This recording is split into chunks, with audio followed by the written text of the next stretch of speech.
Merhaba arkadaşlar, Mat Mimarisi kanalımıza hoş geldiniz. Piyon yapılarına giriş yapıyoruz bugün. En çok karşımıza çıkan piyon yapılarından izole vezir piyonu çalışacağız. Öncelikle piyon yapılarını niçin çalışıyoruz? Bunu bilmemiz gerek. Oyun ortasının temelini oluşturmakta piyon yapıları. Piyon yapılarını çalıştığımız zaman açılışın altında yatan fikri daha iyi öğrenip açılışı daha iyi uygulayacağız ve açılıştan çıktıktan sonra nasıl plan uygulamamız gerektiğine dair fikirlerimiz olacak. İzole vezir piyonuyla başlıyoruz piyon yapıları konumuza. Bugünkü videomuzda izole piyon nedir? İzole vezir piyonuyla herhangi bir izole piyon arasındaki fark nelerdir?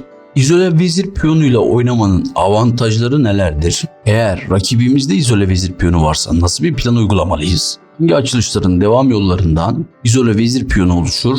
Bunları konuşacağız. Arkadaşlar öncelikle şunu belirtmek istiyorum.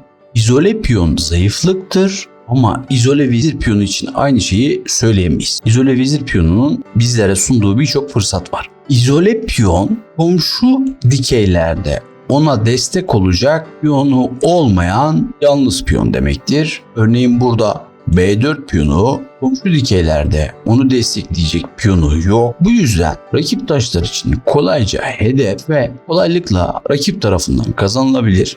Durumda B4 piyonunun zayıflık olduğunu söyleyebiliriz. Ama izole vezir piyonu bizlere açık ve yarı açık hatlar sunmakta. Bu arada yeri gelmişken açık olan hattımızda rakip piyon yoksa açık hat, eğer rakip piyon varsa yarı açık hat diyoruz. Ayrıca izole vezir piyonu tuttuğu kritik kareler sayesinde oralara taş yerleşip taktik fırsatlar elde etmemize ve alan avantajı sayesinde rakip şaha daha güçlü ataklar yapmamızı sağlamakta. Ayrıca doğru zamanda yapılan D5 sürüşüyle ve kontrollü bir şekilde sürerek ya da bunu feda edip rakipte izole piyon bırakarak avantaj elde etmemizi sağlamakta ve birçok fırsat sunmakta.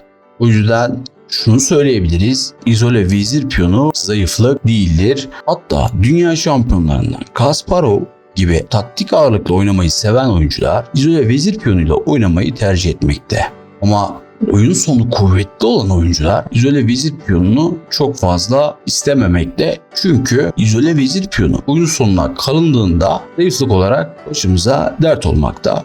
Capablanca izole vezir piyonuyla oynamak yerine izole vezir piyonuna karşı oynamayı tercih etmektedir. İzole vezir piyonu birçok açılışta karşımıza çıkmakta. En çok karşımıza çıkacağı Karakon savunmasında kırışmalı varyanttan sonra izole vezir piyonu oluşmakta beyazlar için.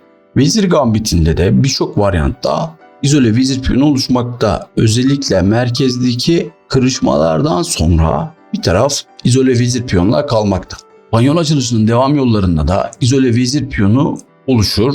Bununla ilgili örnek bir videomuz da var. Merak edenler İspanyol açılışı izole vezir piyonu kale finali adlı videomu izleyebilir. Eğer rakibimizde izole vezir piyon varsa ne yapmalıyız? Az önce de söylediğimiz gibi izole vezir piyonu olan tarafın etkili karelere taş yerleşip taktik fırsatlar elde etme, hatta şaha atak yapma gibi fırsatları var. Ya da izole vezir piyonunu doğru zamanda ilerletip taşların etkinliğini artıracak. İzole vezir piyonuna karşı oynarken öncelikle bilmemiz gereken şey izole vezir piyonunun önündeki kare savunan taraf için güçlü karedir arkadaşlar. Bu güçlü kareye yerleşeceğimiz en kuvvetli taş at. Atla izole vezir piyonunu bloke etmek, bloke edemiyorsak fille bloke etmek. Ama vezirle asla bloke etmeyeceğiz. Çünkü vezir iyi bir blokaj taşı değildir. En iyi blokaj taşı attır. Bu yüzden fırsat bulduğumuzda atı izole piyonun önündeki kareye yerleşeceğiz. Uygulamamız gereken birinci plan bu. İkinci olarak daha önce de söylediğimiz gibi izole vezir piyonu oyun sonunda zayıflık olarak kalacak. Yani izole piyonu bloke ettikten sonra her fırsatta taş değişimini zorlayacağız. Örneğin kaleleri değişsek, vezirleri değişsek, filleri değişsek izole vezir piyonu beyazların başına dert olur. O halde toparlarsak rakibimizde izole vezir piyonu varsa önündeki kareye taş yerleşeceğiz ve fırsat bulduğumuzda taşları değişmeye zorlayacağız. Bununla ilgili Andersen'le Morphy'nin örnek bir maçı var. Oynatma listemde bu maçı izleyebilirsiniz. Örneğin Morphy burada siyahlar ve Andersen burada D4 sürüyor. E alır D4, C alır D4'ten sonra merkezde izole bir piyon oluştu ve Morphy izole vezir piyonuna karşı çok başarılı bir şekilde mücadele ediyor ve sonrasında izole vezir piyonuna baskıyı sürdürüp her fırsatta izole piyonun önündeki güçlü kareyi kontrol edip taş değişimine rakibini zorlayıp kazanç oyun sonuna geçiyor.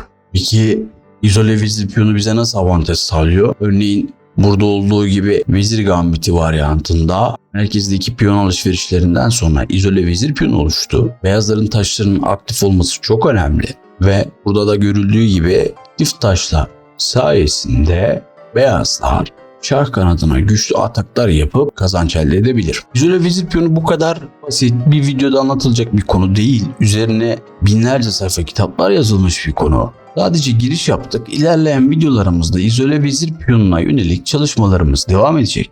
Diğer piyon yapılarını da ilerleyen videolarımızda izole vezir piyonuna yönelik ve diğer piyon yapılarına yönelik çalışmalarımız olacak. Videomu sonuna kadar izlediğiniz için teşekkür ederim. Bir sonraki videomuzda görüşmek üzere. Hoşça kalın arkadaşlar.